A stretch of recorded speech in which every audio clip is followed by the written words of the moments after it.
l'unité a été cruciale dans l'Union européenne, dans le temps.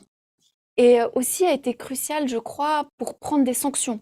C'était d'habitude, cet élément-là, les sanctions, on peut discuter de savoir si elles sont efficaces, pas efficaces. Nous croyons qu'elles sont efficaces.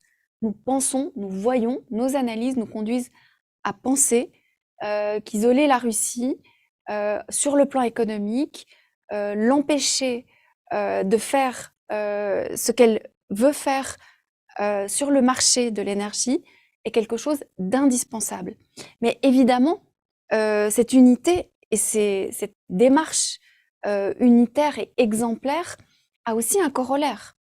Il est de couper notre dépendance au gaz russe, je dirais aux énergies fossiles russes. Et là aussi, l'Union européenne s'est montrée unitaire.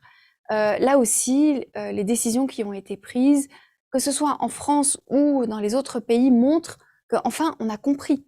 Aujourd'hui, si le marché de l'énergie monte, ce n'est pas un effet d'une surenchère de la part des pays européens. Ce n'est pas vrai. C'est que l'énergie est utilisée comme une arme stratégique dans ce conflit. Et nous ne pouvons pas nous laisser faire. Et nous sommes plus puissants que cela. Plus puissants. Nous sommes capables aujourd'hui de décider souverainement que nous allons nous défaire de notre dépendance à l'énergie russe. Les mesures ont été prises. Et ceci dès le sommet de Versailles du mois d'avril.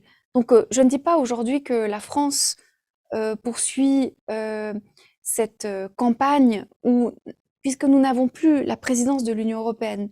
Mais ce que je veux dire, c'est que l'attitude que je décris de la part de la France est la même attitude de tous, de l'ensemble des partenaires européens.